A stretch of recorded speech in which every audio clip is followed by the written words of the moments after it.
Hi there everyone. Welcome to Fingers, Fums and Fits, and in today's episode of What's in the Box we are going to take a look at the 2-player starter set for Masters of the Universe Battleground, by Archon Studios. I've been wanting to do this for a while, as I've had it for a couple of weeks now, but if you have been following the channel you'll know I had to put things off for a bit.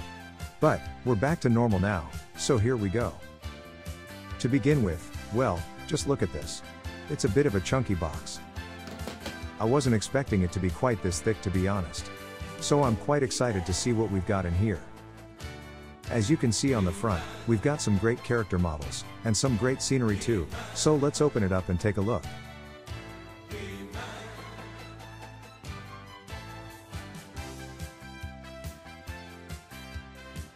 Okay, that's a nice kinda display card bit, which is a nice touch. Right. So, firstly, we're presented with the sprues. These are the heroic warriors, and we have, well, you can count the bases. 1, 2, 3, 4, 5 heroes on this sprue. I will be showing them all fully assembled at the end of the video, and we'll go through who they are too. So, that's the 5 heroes. And on this purple sprue, we have the evil warriors. Again. 1, 2, 3, 4, 5 evil warriors. And like the heroes, they'll be assembled at the end of the video, so we can see who we've got. I also like how the different sprues are different colors by the way, and this is true for the whole range, so for every faction, each of their models are a different color plastic.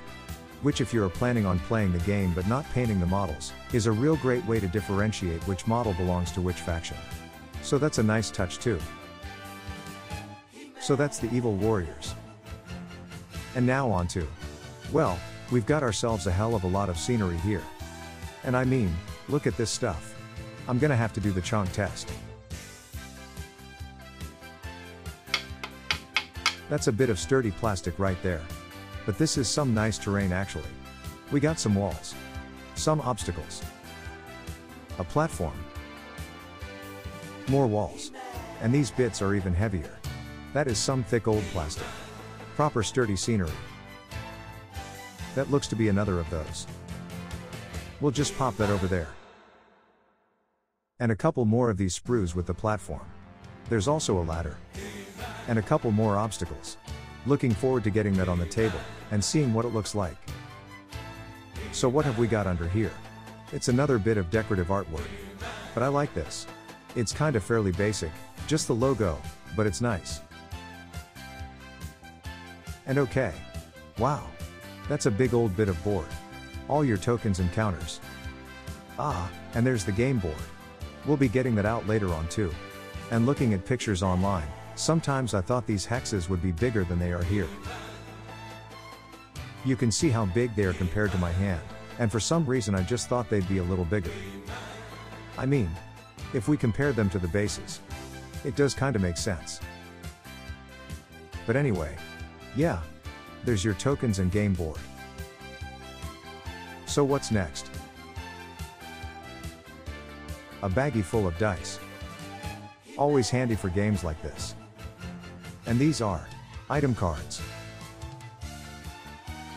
There you can see Battle Armor 1 on both of those there.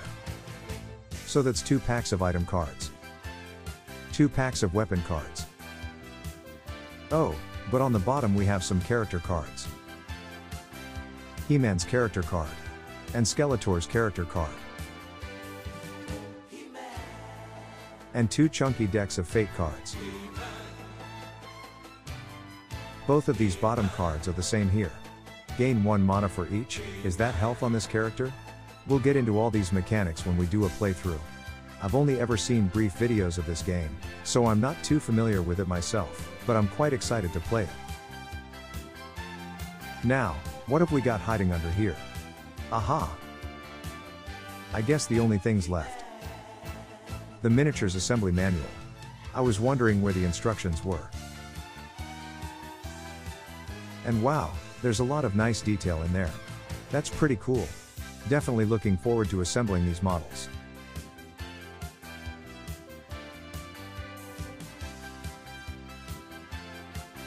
Okay, here's your rulebook. details how to play the game.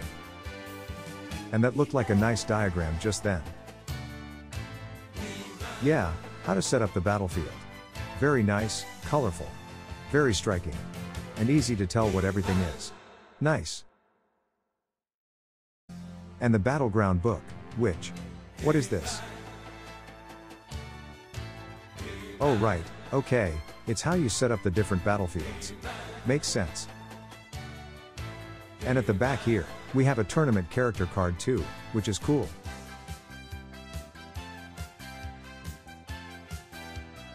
And the points cost tables. Now, these are subject to change.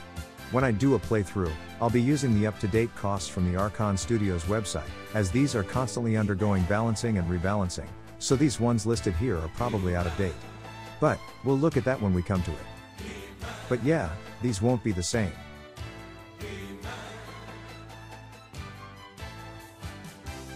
Okay, let's pop all this back in for the moment, and we'll be back in a mo to show off the assembled minis. Okay, so this is everything you get in the box, clipped and assembled. There's 10 minis, 5 per faction, plus a ton of terrain pieces. So let's look at all this. First, we have the heroic warriors. Let's start with the main man himself. It is, of course, He-Man.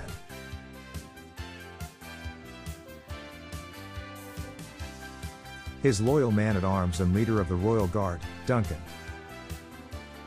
Over on this end is the living battering ram, Ram-Man.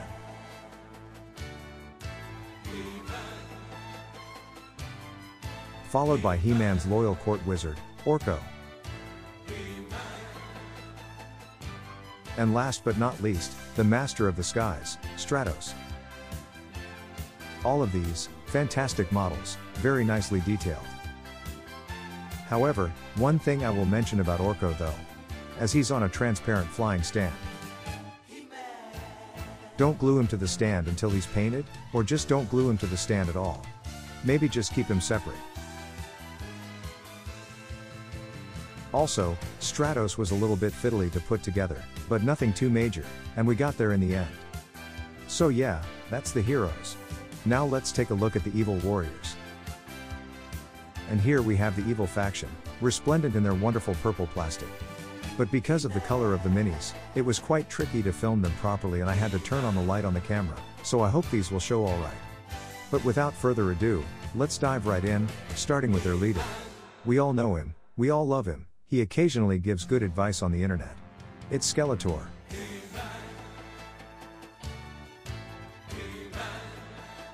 He's accompanied by his faithful companion Evil Lyn.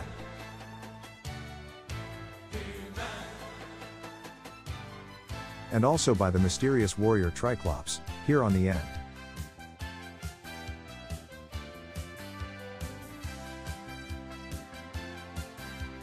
From the bottom of the seas, Merman is the fourth member of the faction. He was also quite awkward to put together, what with that weird balancing act he's doing.